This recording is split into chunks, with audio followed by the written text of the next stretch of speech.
guys, welcome to my channel. I'm Alba and I'm about to graduate and have my bachelor's degree in economics. Here's the 5 most important things that I've learned about making friends in college.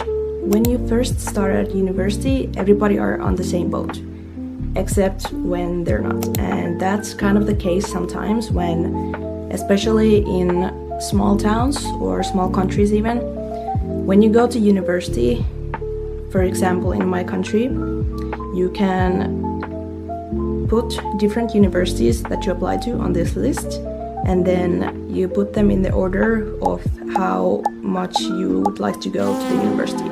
So of course, first on the top of the list is the university you would like to go. On the first spot, you prioritize it. So essentially, this university that I'm in, for example, a lot of people don't put it on the first spot or even second or third.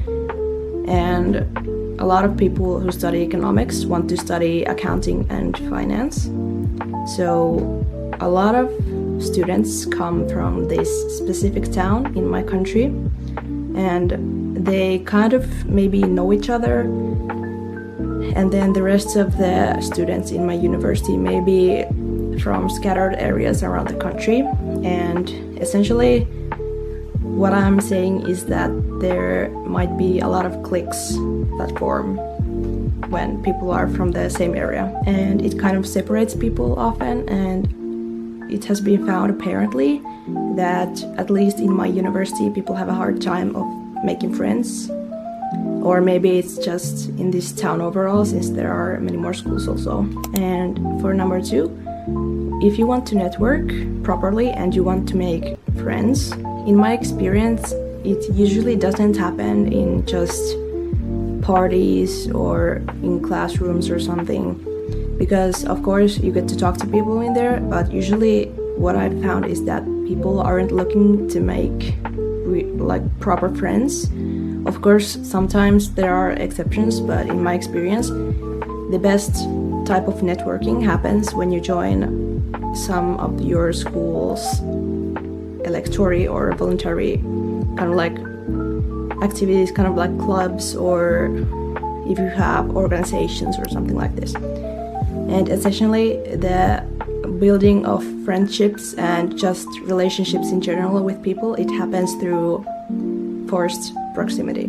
Now of course this is mostly if you're looking to have friends that you can maybe hang out with often, but if you just maybe would like to appear well connected, kind of like how people connect a lot on LinkedIn, for example, but they aren't necessarily close at all, and sometimes they barely know each other.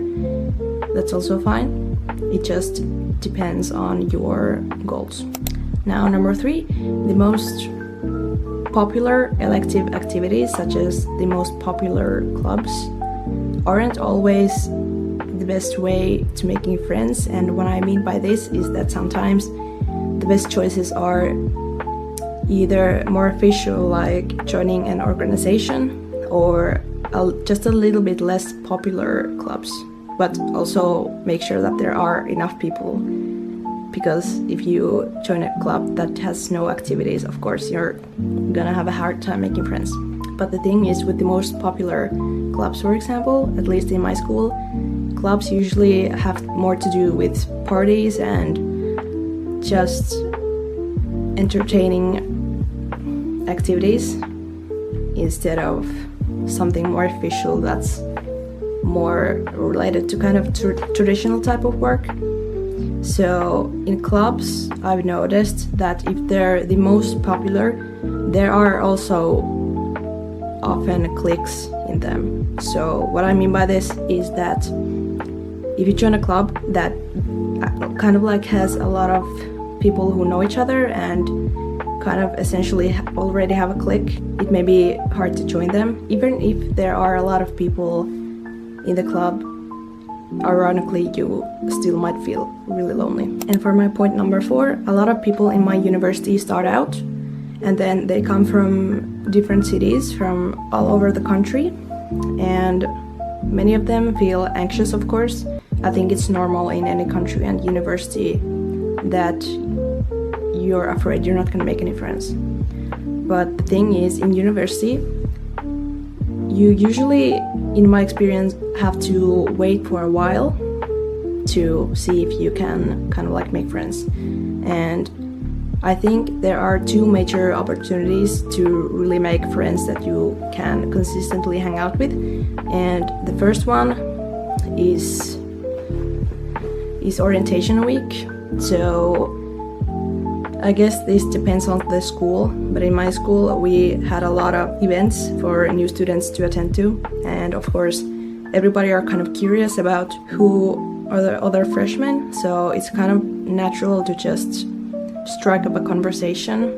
But in later years, after you're not a freshman anymore, of course you can talk to people and find out what year they are in and stuff, but it really feels more natural when you're in your first year. And of course the second most natural way, in my opinion, is, like I mentioned before, join a club or some other sort of activity. And number 5, my last point, is that you really have to be proactive as well. So I've noticed, especially in this school, but I'm pretty sure it's kind of like a common phenomenon around the country and maybe even around the world as well. I guess depending on the culture, of course, but a lot of people kind of have this thing where they do want to make friends and join into activities, but they kind of are very passive about it. So they really don't kind of do the work to reach out to people or even reply to people if they are, say, like in a group chat.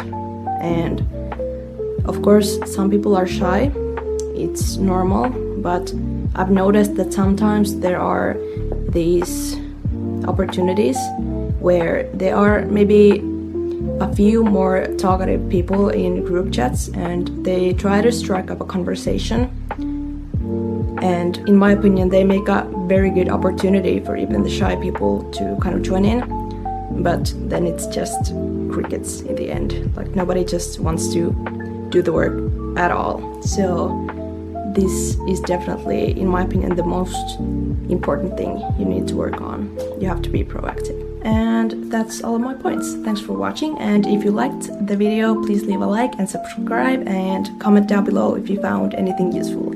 I'll see you in the next one. Goodbye.